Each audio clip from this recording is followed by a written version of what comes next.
Now this is a leopard we have not seen very often. You can recognize it probably quite easy from her eye.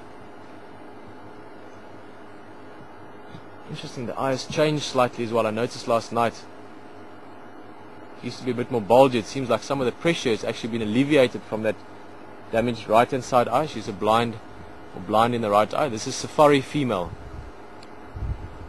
mother to Karula, grandmother to Sika and Tingana,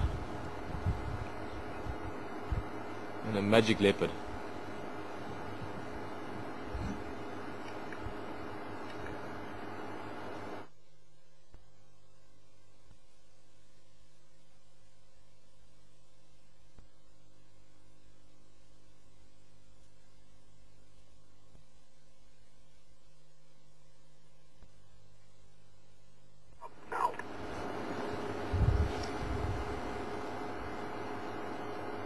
She's beautiful and alert. Obviously, having a carcass like this around, she's got to keep her eyes out for potential threats and predators, things like a hyena, for instance. Let the game drivers know as well. All stations, the English Safari female back on by the Nyama, just Lalapanje in the grass.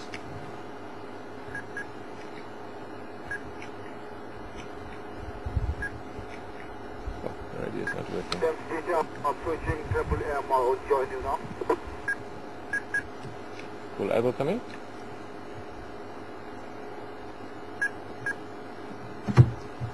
Abel again. Pieter, go.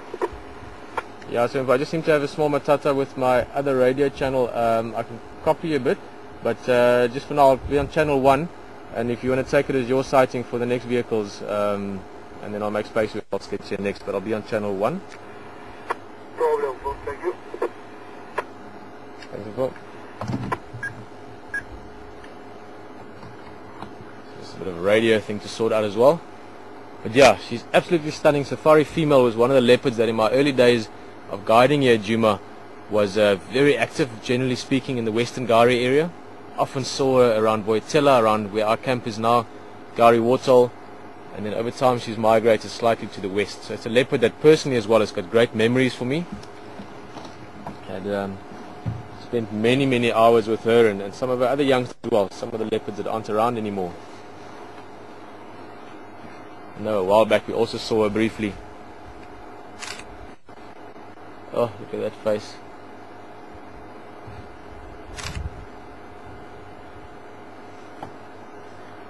So it is really magical seeing her again.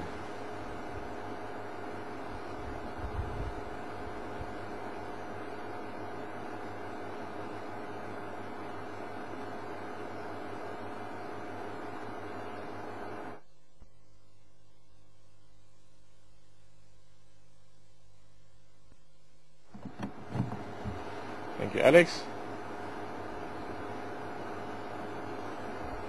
Well, just going to sit here for a bit. Another game drive vehicle on its way, so we won't have too much time, but absolutely magic. Finding her this morning as well. Earlier, like I said, the guys did see the carcass around. She'd gone off maybe to find a drink of water, maybe to go move a little bit.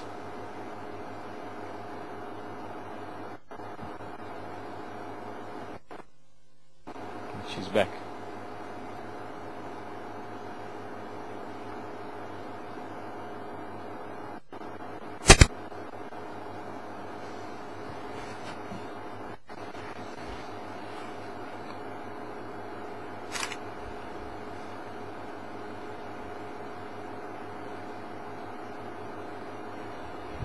Quite an old female. We gave a background a while back.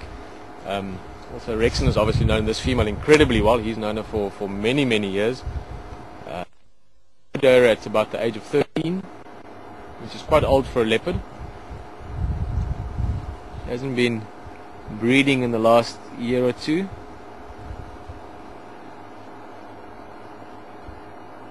But she's still in very good condition. Considering her age, she's still very healthy and beautiful, and also has managed to survive without struggling, even with just the one eye.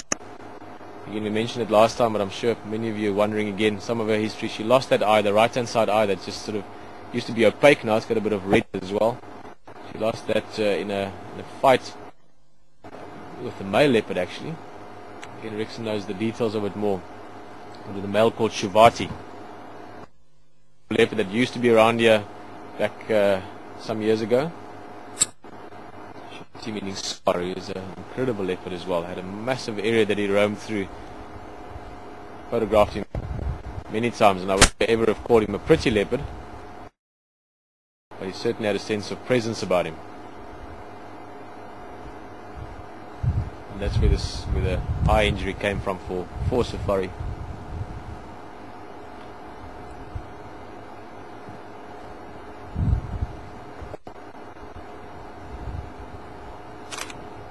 Look at how her ears are working. If you just watch that face, just feel what she's thinking, what she's going through. She's tucked in behind the grass there, protected from the breeze that's a little bit cool. Very alert. She knows that there's meat here that's now been here for a while. That's literally how we saw and how we smelt it. Look at those ears working. She knows that potentially that's going to attract something that maybe might not be that wanted for her. Surprised that the food is still on the ground, but again, Safari, like Karula, her daughter, is not that particular about putting her food up in a tree like a lot of leopard are.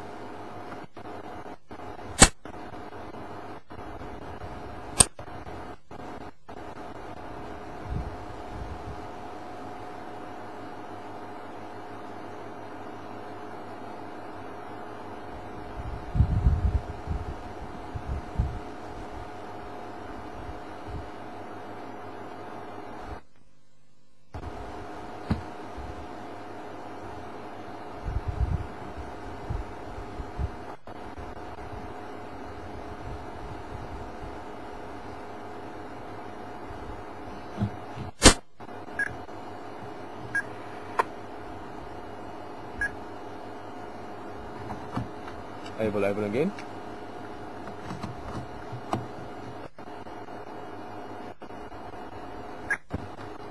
Check the radio again.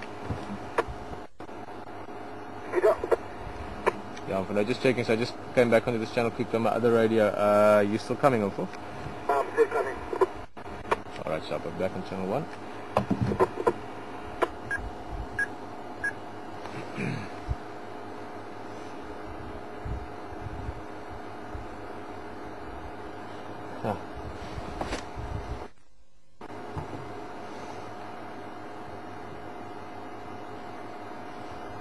Just while she's listening and checking, there's a bit of a breeze as well.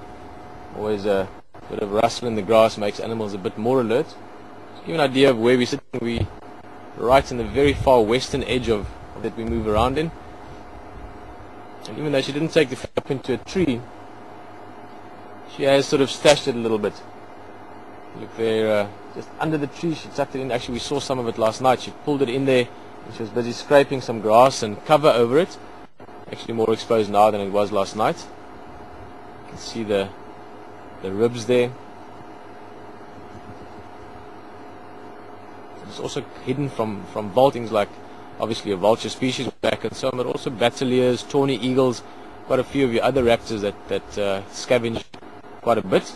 If she's tucked it away well enough and hidden it well enough, the scavengers from the air won't spot it, and that'll also attract less attention. If you suddenly have vultures and things flying and circling down, then it can attract other big things on the ground that potentially will steal the food from her.